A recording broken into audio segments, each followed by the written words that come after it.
A howling blizzard rips through Montana's wilderness, trapping Mark and his young daughter Emma in a deadly white void when a mysterious shadow, a tiny bobcat cub, staggers after them for 6 miles through the snow. Starving, desperate, it locks eyes with them in a silent plea. But Mark's torn. Save it or let nature take its course. One choice will change everything.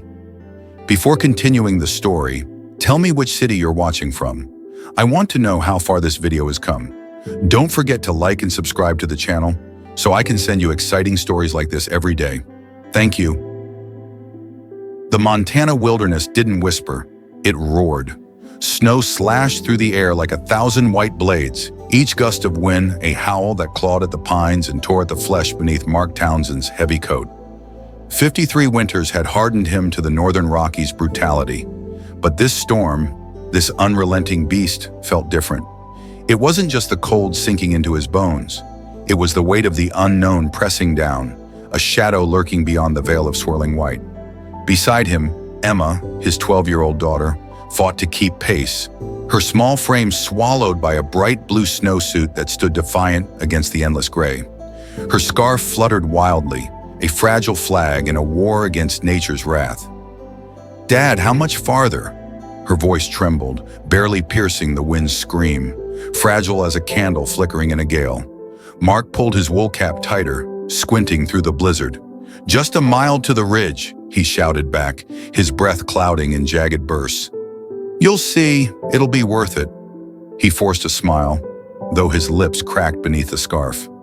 Emma had begged for this hike, her eyes lighting up weeks ago at the promise of a father-daughter adventure. Since Susan's death 3 years prior, these outings had become their lifeline, a tether to each other, to the wild Susan had loved with every fiber of her soul. The forecast had promised clear skies, a rare gift in January, but the mountains laughed at predictions. An hour into their trek, the storm had descended, sudden and savage, turning a joyful climb into a desperate slog. He glanced at Emma, her cheeks flushed red beneath her hood, her mittened hands clutching the straps of her backpack. She didn't complain, not yet, but her steps faltered, slower with every gust. Mark's chest tightened. Susan's voice echoed in his mind, soft yet insistent. "Take care of her, Mark." "Always." He checked his compass, its needle steady despite the chaos. "Maybe we should turn back," he said, his tone heavier than he intended. "Cabin's 6 miles. We can hit the ridge another day." Emma's shoulders slumped, disappointment flashing in her hazel eyes, but she nodded. She trusted him, even when the world turned against them. They pivoted, retracing their fading tracks, the snow already swallowing their earlier path. The wind shoved at their backs now, urging them downward, but it offered no warmth, no mercy. Mark's boots sank deeper with each step, the crunch of ice a grim rhythm beneath the storm's roar. 20 minutes in, something caught his eye, a flicker of wrongness in the endless white. He stopped, heart thudding, and crouched to inspect the snow. Paw prints, small, round, fresh enough to defy the blizzard's erasure, not canine, no claw marks. Feline then, too tiny for a cougar, too delicate for anything that should survive this hell. "Dad, look!" Emma's voice cut through his thoughts, sharp with awe. She pointed toward a cluster of firs, their branches sagging under snow like mourners at a funeral. Mark followed her gaze, and there it was, a shadow moving against the white, a stumble of life where none should be. A bobcat cub, no bigger than a house cat, lurched through the drifts. Its tawny fur clung wet and thin to its frame, ribs jutting like the bars of a cage. It fell, rose, fell again, each motion a plea against the inevitable. Its head hung low, ears twitching feebly, but its eyes, dull, clouded, locked onto them. A pitiful cry tore from its throat, thin and piercing, swallowed almost instantly by the wind. Mark's breath caught. "It's a bobcat," he murmured, voice hushed as if speaking too loud might shatter the moment. "A young one. Is it hurt?" Emma's question trembled with worry, her gloved hand reaching out before she stopped herself. Mark shook his head uncertain. "Not sure. Lost, maybe." separated from its mother. The cub cried again, weaker this time, and then, impossibly, it turned toward them. One shaky step, then another, dragging itself through the snow. Mark's pulse quickened. "Stay still," he warned Emma, his hand on her shoulder. Wild things didn't approach humans. Not like this. Not unless they were desperate or dying. The cub stumbled closer, collapsing every few feet, its tiny body trembling against the cold. Up close, Mark saw the truth. Starvation etched into its bones, exhaustion dulling its gaze. 4 months old, maybe 5, old enough to wean, too young to hunt alone. In this storm, without its mother, it was a ghost clinging to a fading thread. "Dad, it's going to die," Emma whispered, her voice breaking. Tears welled in her eyes, freezing on her lashes. "We can't let it die." Her words hit him like a fist, stirring a storm of his own. Nature was cruel. Mark knew that. He'd taught Emma to respect its rules, to let it run its course. But this wasn't a lesson. This was a life, fragile and fading, staring up at them with a trust it shouldn't have. Susan's face flashed before him, her warm smile, her hands cradling injured birds, her quiet defiance against suffering. She'd have knelt in this snow without a second thought, damn the consequences. Mark's throat tightened. He looked at Emma, her small form radiating a fierce, stubborn hope, and felt the crack widen in his resolve. The cub fell again, a heap of fur and bone just yards away, its eyes fixed on them, pleading, accusing, waiting. "Okay," he said at last, the word rough against the wind. "We'll help it, but we have to be careful." He tugged off his outer scarf, Susan's hand-knitted gift, thick and warm, and took a step forward, his shadow falling over the cub like a promise. The storm raged on, indifferent to their choice, but in that moment, something shifted. The cub didn't flee, didn't hiss. It lay there, too weak to fight, too broken to fear. Mark's hands shook, not from the cold, but from the weight of what he was about to do. He knelt, snow soaking through his knees, and spoke low, soothing nonsense he knew it couldn't understand. "Easy, little one. We've got you." The cub's chest fluttered faintly as he wrapped the scarf around its frail body, lifting it from the drift. It weighed nothing, less than nothing, a scrap of life teetering on the edge. Emma's gasp was soft, reverent. "Is it okay?" she asked, stepping closer, her eyes wide with fear and wonder. "I don't know," Mark admitted, tucking the bundle against his chest. "It's bad off. Real bad." He stood, the cub's heart beat a faint pulse against his ribs, and met Emma's gaze. "We need to move, now." The cabin was still miles away, the storm a relentless hunter at their backs. But they weren't alone anymore. That tiny trembling life changed everything. And as they turned into the wind, Mark knew the hardest part was yet to come. Mark clutched the bundled cub against his chest, its fragile warmth seeping through Susan's scarf and into his frozen hands. The storm didn't care. It shrieked and clawed, hurling snow into his eyes, daring him to falter. Every step toward the cabin felt like a battle, the wind a living thing shoving him back, testing his will. Emma stayed close, her small boots crunching beside him, her silence louder than the gale. She didn't need to speak. Her wide, tear-streaked eyes said it all. "Save it, Dad. Please." The weight of that plea sank deeper than the cold, rooting into the hollow place Susan had left behind. 6 miles. 6 endless miles through a white hell, with a dying creature in his arms, and a daughter counting on him to make it right. The cub, Ash, as Emma would later name it, barely stirred. Its heartbeat fluttered like a moth trapped against glass. Weak, erratic, fading. Mark's mind raced, a storm of its own brewing beneath his skull. He'd seen death in these mountains, elk frozen mid-stride, birds tumbled from nests, their wings iced shut. Nature didn't negotiate. It took what it wanted, and this cub, this pitiful scrap of fur and bone, was next in line. He'd taught Emma that truth since she could walk. "We don't interfere, honey. The wild has its own rules."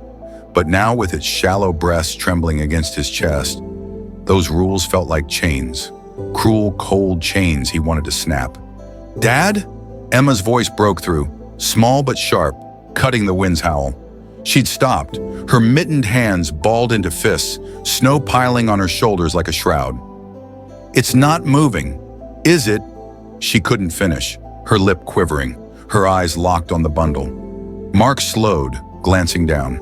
The cub's head lolled slightly, its dull eyes half open, unseeing. His stomach dropped. "Not now, not yet." "It's still with us," he lied, forcing steadiness into his tone. "Just weak. We'll get it warm soon." He couldn't tell her the truth, not when her hope hung by a thread as thin as the cub's pulse.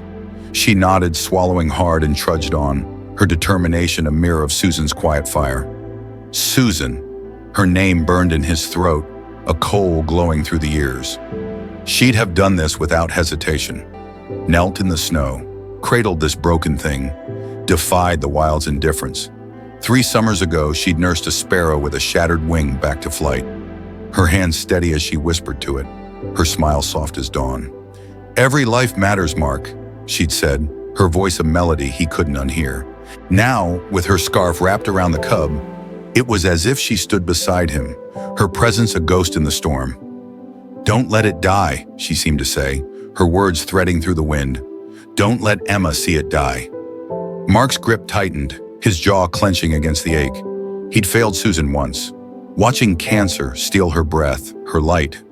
He wouldn't fail her memory now, but doubt gnawed at him, sharp as the ice beneath his boots. What was he doing? This wasn't a sparrow, a creature you could release to the sky. This was a bobcat, a predator born to stalk shadows, not curl up by a hearth. If it lived, what then? Tame it? Cage it? Rob it of the wildness in its blood? The questions swirled, unanswered, as the cub's stillness grew heavier in his arms. He shook his head, shoving the thoughts down. Survival first. The rest could wait. "Keep moving, Emma," he called, his voice rougher than he meant. "We're not losing it out here." She glanced back, her face a mix of fear and resolve, and something else. Anger, maybe. "We can't lose it," she said, her words clipped, fierce. "It chose us, Dad. It followed us." Her accusation landed like a stone, sinking deep. She was right. The cub hadn't wandered off to die alone. It had staggered toward them, a wild thing breaking every rule to beg for help. That trust, that impossible trust, twisted inside him, a knot of guilt and wonder. Emma saw it too, her mother's daughter, her heart too big for the harshness of this world. Minutes bled into hours, the storm a relentless hunter stalking their heels. Mark's arms ached, his legs burned, but he pushed on, the cub's faint warmth a tether to his purpose. Emma matched his pace, her breath puffing in ragged clouds, her silence now a wall he couldn't breach. Then through the white haze a shape loomed, the cabin's outline, faint as a dream. Relief surged, bitter and brief. They weren't safe yet. "Almost there," he rasped, his throat raw. Emma darted ahead, her blue snowsuit a beacon against the gray, shoving the door open with a cry. "Hurry, Dad!" He stumbled inside, the sudden stillness jarring after the storm's fury. Warmth from the banked wood stove licked at his face, but it couldn't touch the chill in his bones, or the dread in his gut. Emma slammed the door shut, her hands trembling as she turned to him. "Put it down, quick!" Her voice cracked, urgent, commanding. Mark eased the bundle onto the kitchen table, peeling back the scarf with hands that wouldn't steady. The cub lay there limp, its chest barely rising, its fur matted with ice. Emma gasped, a sound halfway between a sob and a prayer. "It's so small," she whispered, her fingers hovering, afraid to touch. Mark stared at it, his heart a drumbeat in his ears. Too small, too still. He pressed a finger to its side, feeling for life, a flutter, faint as a whisper. "It's alive," he said, more to himself than her. "Barely." Emma's eyes snapped to his, bright with tears. "We can save it, right? Tell me we can." Her demand hung there, heavy, a child's faith clashing with a man's fear. Mark swallowed, tasting ash. He didn't know, couldn't know. But Susan's voice rang again, soft, unyielding. "Try, Mark." For her, he took a breath, the air thick with wood smoke and desperation. "We'll try," he said, meeting Emma's gaze. "Get the hot water bottle. Blankets. Move fast." She nodded, bolting to the crate by the stove, her movements jerky with purpose. Mark knelt beside the table, his rough hands hovering over the cub, its life a thread he couldn't let snap. The storm battered the cabin walls, a reminder of the death waiting outside. But in here, with Emma's hope and Susan's ghost, he made his choice. They'd fight. For this cub. For each other. And whatever came next, they'd face it together. The cabin door thudded shut, sealing out the storm's howl, but the silence inside was heavier, suffocating. Mark stood over the kitchen table, his breath ragged, staring at the bobcat cub sprawled across Susan's scarf. Its tiny chest twitched, a shallow rise and fall. Each breath a threadbare promise it might be the last. Ice clung to its fur, glinting in the dim glow of the wood stove, and its eyes, half-lidded, cloudy, stared at nothing. Emma's boots scuffed the floor as she darted to the crate, her hands fumbling for the hot water bottle. "Hurry, Dad," she said, her voice tight, a wire stretched to snapping. "It's so cold." Her words weren't a plea, they were a command, and Mark felt the weight of them settle into his bones. He nodded, shaking off the numbness creeping up his arms. "Stoke the fire first," he said, his tone clipped, urgent. "We need heat. Now." Emma obeyed, tossing logs into the stove with a clatter, sparks flaring like tiny SOS signals. The room warmed slowly, the crackle of flames a fragile counterpoint to the storm's muffled rage outside. Mark grabbed a blanket from the couch, an old quilt Susan had stitched, its patches faded, and knelt beside the table. His hands hovered over the cub, trembling not from the cold, but from the fear he couldn't name. "Too late," a voice hissed in his skull. "You're too late." He shoved it down, focusing on the faint pulse beneath his fingertips. "Come on, little one," he muttered. "Fight." Emma returned, clutching the hot water bottle, her cheeks flushed from the stove's heat. "Here," she said, thrusting it toward him. Her eyes locked on the cub, wide and unblinking, as if she could will it back from the edge. Mark took the bottle, wrapping it in a corner of the quilt, and tucked it beside the cub's frail body. The warmth seeped in, slow as dawn, but the cub didn't stir. Its stillness gnawed at him, a claw sharper than the wind. "What else does it need?" Emma asked, her voice rising, insistent. She crouched beside him, so close her shoulder brushed his, her breath hitching. "Food? Water? Tell me, Dad." Mark's mind raced, grasping for fragments of knowledge. Half-remembered talks with wildlife volunteers, late nights reading Susan's nature books. "Warmth first," he said, steadying his tone for her sake. "Then water. Something simple." He stood striding to the sink, his boots leaving wet smears on the wood floor. He filled a bowl, hands shaking as he added a pinch of salt, a sprinkle of sugar, a makeshift rehydration trick he'd picked up somewhere. "It's weak," he said, returning to the table. "Can't handle much." He dipped an eyedropper into the mix, the liquid trembling at its tip, and leaned over the cub. Emma watched, her fists clenched, her breath held. "Will it work?" she whispered, as if speaking too loud might break the spell. Mark didn't answer, couldn't. He pressed the dropper to the cub's mouth, nudging its lips apart. Nothing.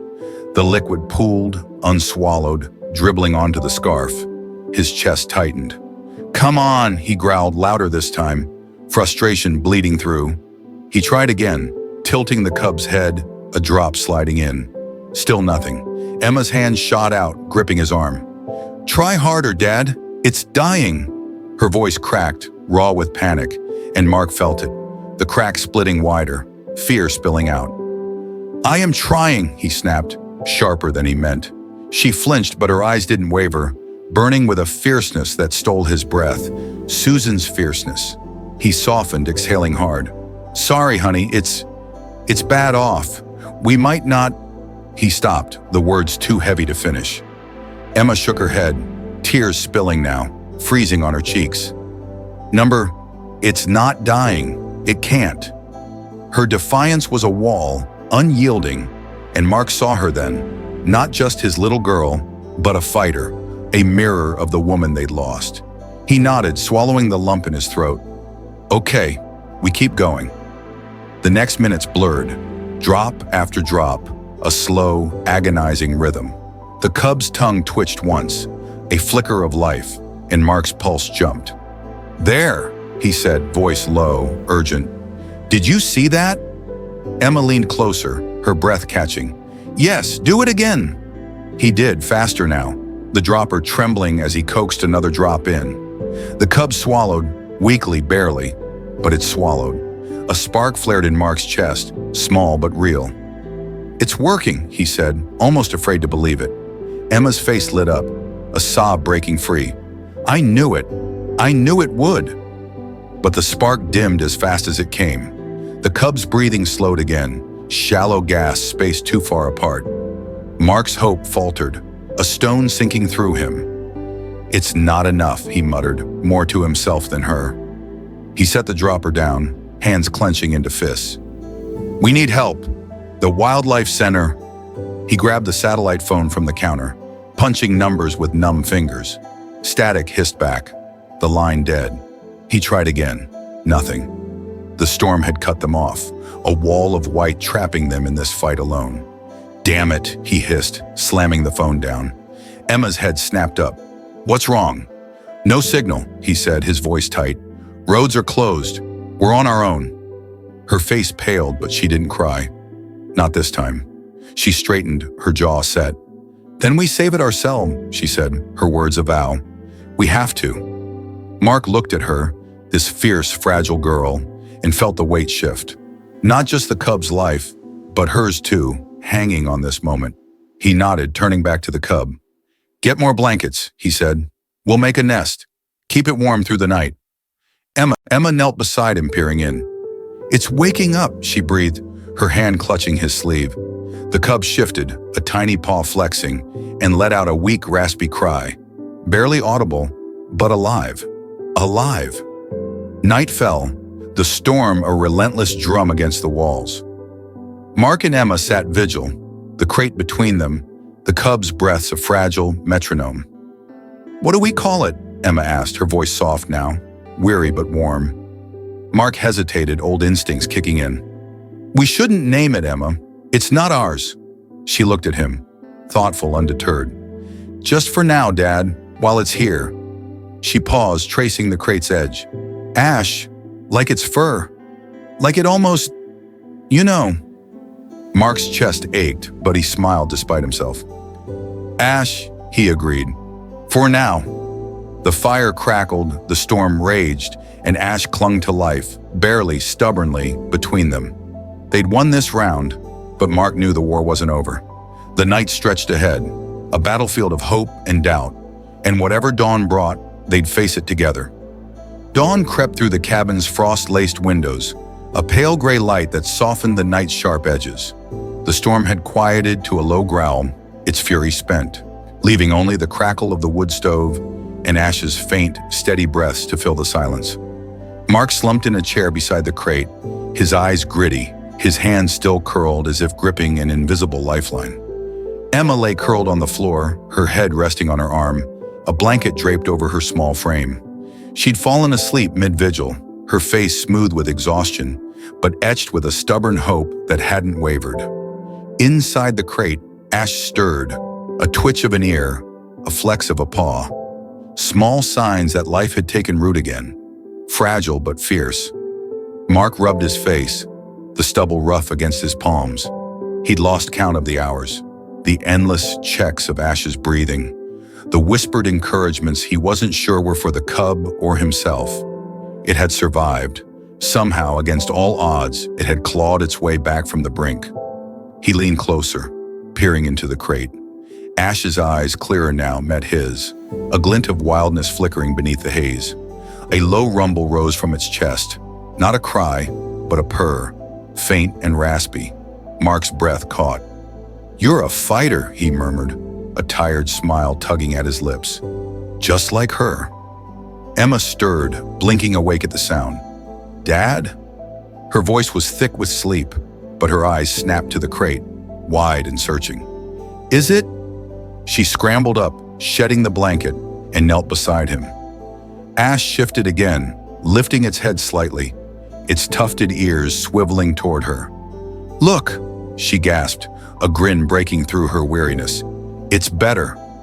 The cub's gaze flicked between them, curious now, its ribs less stark beneath its fur. Emma reached out, then stopped, her hand hovering. "Can I touch it?"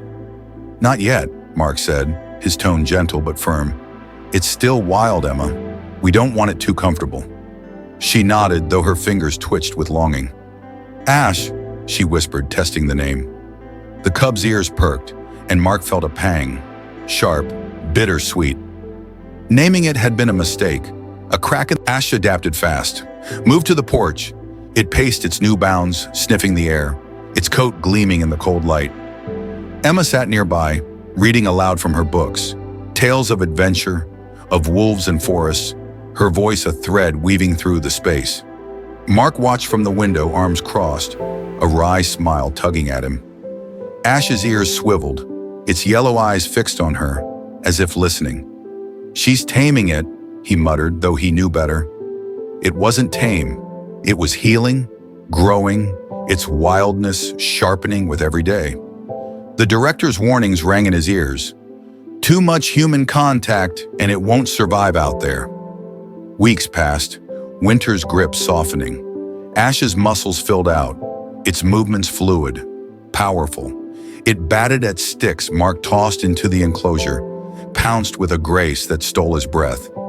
But it watched them too closely, too trusting. One evening, as Emma read by the porch, Ash pressed its head against the bars, purring loud enough to drown her words. She laughed, reaching through to stroke its fur. "Emma, no!" Mark barked, striding out.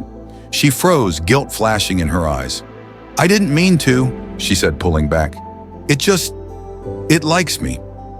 "That's the problem," Mark said, softer now, kneeling beside her. "It's getting attached. If it doesn't fear us, it won't make it in the wild." Her face fell, understanding dawning slow and painful. "But it's stronger now," she said, almost a plea. "Can't it stay a little longer?" Mark sighed, the weight of her hope pressing down. "We'll see," he said, dodging the truth. He knew the time was coming, knew it in Ash's restless pacing, its stares beyond the porch into the forest shadows. Spring edged closer, and Mark acted. "We're taking it out," he told Emma one crisp morning, holding a long lead he'd rigged. "It needs to remember what it is." Her eyes flickered, excitement, then dread. "How?" she asked, voice small. "We let it explore," he said. "On the lead. Safe but free." The first trip was chaos. Ash bolted, leash snapping taut. It stumbled, overwhelmed, clinging to Emma's legs as twigs cracked and wind rustled. Mark's heart raced. "Easy," he soothed, but Ash's eyes darted, wild, scared. Emma knelt, whispering, "You're okay, Ash. You're okay." It calmed, pressing against her, and Mark's stomach twisted. Too close. Too damn close. Day by day they ventured out. Ash grew bolder, stalking shadows, sniffing tracks, its instincts waking. One afternoon it froze, ears pricked, then lunged. A squeak, a flash of fur, a mouse dangled from its jaws. Emma clapped, beaming. "It's hunting!" Mark nodded, pride warring with unease. "It's learning," he said, "but it's not enough." That night he called the center again. "It's ready," the director said. "Start the release soon. Cut the bond."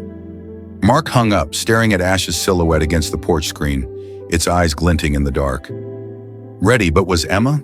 She sat beside him, book in lap, her voice quieter now. "It's happy with us," she said, not looking up. "Why can't it stay?" Mark took her hand, his words careful. "Because it's not ours, honey. It's wild. We're holding it back." She nodded, tears brimming, and Mark felt the crack widen. The forest called Ash louder each day, but Emma's heart held tighter. Tomorrow they'd push further, loosen the lead, test the wild, and whatever broke, he'd be there to catch her. The forest loomed beyond the porch, its shadows stretching long and dark under a late March sun. Mark stood at the enclosure's edge, the lead coiled loose in his hand, its weight a quiet burden. Ash paced inside, its sleek form rippling with new strength, its yellow eyes darting past the bars to the pines swaying in the breeze. 3 weeks of forest trips had sharpened it. Each stalk, each pounce, a step closer to the wild it was born for. But it still returned every time, bounding back to Emma's call, its purrs a chain Mark couldn't break. "Today's different," he told her, his voice low, steady. "We let it go further. Longer." Emma nodded, her face pale beneath her hood, her hands stuffed deep in her pockets. She didn't ask how long. She knew. They walked out together, Ash tugging at the lead, its nose twitching at the scent of damp earth and pine. Spring's first thaw softened the snow, patches of green peeking through, alive with rustles and chirps. Mark unclipped the lead, his fingers stiff. "Go," he said, stepping back. Ash froze, then bolted. Fast, free, a blur of tawny fur vanishing into the undergrowth. Emma's breath hitched, her eyes tracking it, bright with pride and something heavier. "It's so fast now," she whispered, a smile flickering. Mark nodded, his chest tight. "It's ready." The words hung there, sharp, final. They followed at a distance, silent, watching Ash hunt. A leap, a snap, a rabbit's squeal cut short. Blood stained its jaws, its eyes glinting with a fire that wasn't theirs to claim. Emma clapped once, then stopped, her hands falling limp. "It doesn't need us anymore," she said, voice small, testing the truth. Mark knelt beside her, the forest floor cold through his jeans. "It never did, honey. We just borrowed it for a while."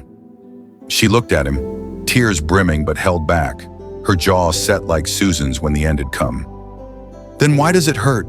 she asked, and Mark had no answer, only a hand on her shoulder, heavy with shared ache. The trips grew longer, the lead left behind. Ash roamed free now, hours at a time, but always returned, padding to the cabin's edge, meowing soft and low, waiting for Emma to lead it back. Mark watched from the porch, dread coiling tighter each night. "It's too attached," he told her one evening, the sky bruising purple above the trees. "The center says we stop calling it. Let it stay out." Emma's face crumpled, her book slipping to the floor. "But it comes back, Dad. It wants us." Her voice broke, a plea wrapped in defiance, and Mark felt the crack split wide. Her pain, his failure. "It's not about want," he said, soft but firm. "It's about need. It's need. We're holding it back." She nodded slow, tears spilling now. "How do we do it?" she asked, her hands twisting the hem of her sweater. Mark took a breath, the plan cold in his mouth. "We take it deeper tomorrow, farther than before, and we walk away. No calling, no looking back." Her eyes searched his, desperate for a reprieve he couldn't give. "Okay," she whispered, barely audible. "For Ash." Mark pulled her close, her head against his chest, and they sat there. The forests hum a lullaby neither could sleep to. Morning came, crisp and clear. They trekked deep, past the ridge, into a hollow rich with tracks and scat, the air thick with life. Ash bounded ahead, chasing scents, its tail flicking like a metronome. Mark stopped, nodding to Emma. "Here," he said. She knelt, her hand outstretched, palm down, their old greeting. Ash trotted over, pressing its head against her fingers, purring loud and deep. "Goodbye," she whispered, voice breaking, and stood fast, turning away. Mark followed, his boots heavy, his throat tight. They walked, no glances back, no calls. The forest swallowed Ash's rustles, its silence louder than the storm ever was. Emma's shoulders shook, her hand clutching his, but she kept her eyes forward, step after step. "It's gone," she said after a mile, her voice hollow. Mark squeezed her hand. "It's where it belongs."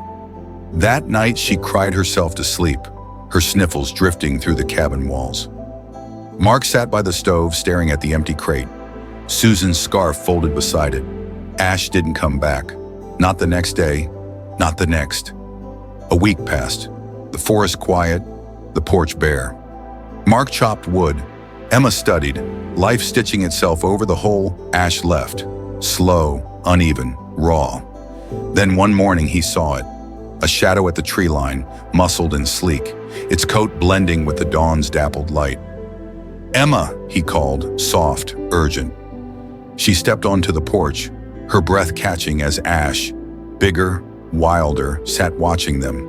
Its eyes glowed, sharp and knowing, no trace of the kitten it had been. "It came back," she said, joy trembling in her voice. Mark held her arm. "Stay, let it choose." They stood, still as statues, the air thick with waiting. Ash moved, slow, deliberate, crossing the clearing. It stopped feet away, its gaze steady, wary. Emma knelt, hand out, palm down. A beat, two. Then Ash stepped forward, brushing its head against her fingers, a brief, rumbling purr vibrating through. It turned to Mark, repeating the gesture, warm, fleeting, before stepping back. "It remembers," Emma whispered, tears streaming, her smile breaking wide. Mark nodded, his voice thick. "It's saying goodbye." Ash turned, trotting to the forest's edge. It paused, silhouetted against the green, its tufted ears flicking once. Then it was gone, melted into the shadows, a ghost reclaimed by the wild. Emma leaned into Mark, her sobs quiet now, pride mixing with loss. "It's really wild," she said, a statement, not a question. "Always was," Mark replied, his arm around her. "We just helped it find its way." Years later, a bobcat's cry echoed near the cabin, wild, free, untamed. They couldn't know if it was Ash, grown and thriving, but Emma believed it, her faith a light Mark didn't dim. On her 16th birthday, he gave her a carved wooden bobcat, its eyes fierce, its stance proud. "For letting go," he said, and she set it on her windowsill, where dawn would catch it each day. Outside, twilight fell, and a distant howl rose, a sound not theirs, but alive with the freedom they'd given it. Susan would have smiled, Mark thought, her compassion echoing in the daughter who'd learned to love, to fight, and to release. The journey of Mark and Emma with the little bobcat Ash isn't just a tale of survival against a brutal snowstorm. It's a profound lesson in love, sacrifice, and the courage to let go when the time comes. That haunting cry echoing through the forest, the wooden carving on Emma's windowsill, they stand as quiet reminders that sometimes the greatest love is setting free what we hold dear. Did this story tug at your heart? If you're moved by raw emotion and incredible journeys from the wild, hit that subscribe button on our YouTube channel right now. Turn on the bell so you never miss a single story. Every week, we bring you surprises, real feelings, and unforgettable lessons from nature's untamed heart. Join us for the ride.